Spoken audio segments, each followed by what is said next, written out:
नाज़रीन, कंबर में गुज़िरियल ॾींहं खां वठी वक़्फ़े सां बरसाति पवण सबबि तव्हां ॾिसी सघो था हींअर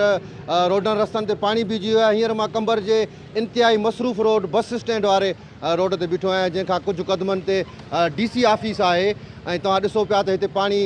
तलावनि जी सूरत में बीठल आहे। जॾहिं त इंतिज़ामिया खे अॻुवाट बरसातुनि जो आगाह हुअण बावजूदि बि इंतिज़ामिया तरफ़ां के बि उपाउ न वरिता विया आहिनि। हीउ कंबर जो मियां मंगण रोड जो तव्हांखे ॾेखारे रहिया आहियूं, जिते पाणी तलावनि जे सूरत में बीठल आहे ऐं माण्हुनि खे शदीद तकलीफ़ुनि जो मुंहुं ॾिसणो पवे थो। बरसाति खे बंदि थिए बि कुझु कलाक थी विया आहिनि, पर तंहिं बावजूदि बि इंतिज़ामिया तरफ़ां हिन रोडनि रस्तनि तां पाणी कढण लाइ के बि जोगा बंदोबस्त न कया विया आहिनि ऐं लखें रुपए जी बजट हुअण बावजूदि त हितां जी इंतिज़ामिया अवाम खे सहूलियत ॾियण लाइ के बि कोशिशूं न कयूं आहिनि, जंहिं करे शहर जे समूरनि मुख्य रोडनि रस्तनि ते पाणी जेको आहे सो तलावनि जी ॾेख ॾेई रहियो आहे ऐं तलावनि जी सूरत में बीठल आहे ऐं जंहिं सबबि माण्हू तकलीफ़ुनि में मुब्तला आहिनि। कैमरामैन अली अकबर सां गॾु रहीम मंगी, सिंध TV न्यूज़, कंबर।